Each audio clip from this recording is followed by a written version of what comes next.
with age. The pages were yellow and brittle, covered in my grandmother's handwriting, that spidery, slanting script I'd seen on birthday cards and grocery lists my whole life.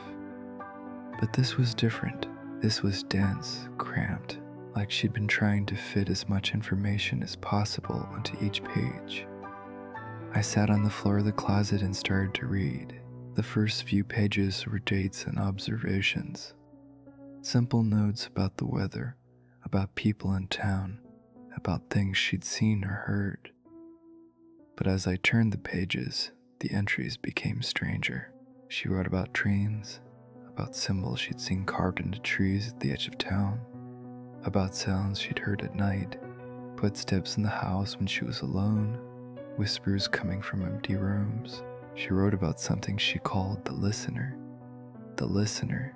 That name appeared over and over, sometimes underlined, sometimes circled, sometimes written so hard the pen had torn through the paper. She never described what it was, never explained where it came from or what it wanted. She only wrote warnings. Don't say the name, don't invite it in. Don't let it see you. Don't let it know you're curious. The more I read, the more disturbed I became. These weren't the rambling writings of a confused old woman. They were careful, methodical records. She was tracking something, studying it, and she was afraid of it. That much was clear in every line, every desperate warning scrawled in the margins. Near the end of the notebook, I found something that made my stomach drop. A ritual. Instructions written in a clear, steady hand with a note at the top that read, "Only in absolute necessity. The price is too high."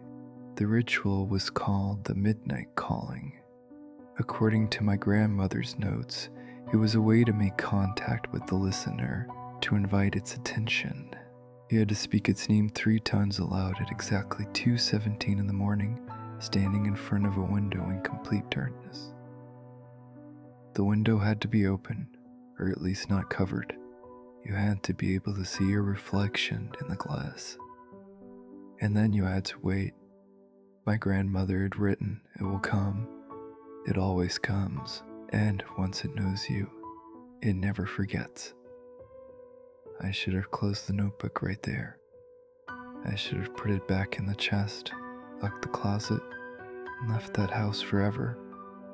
But I didn't, because beneath the ritual instructions, my grandmother had written one more thing.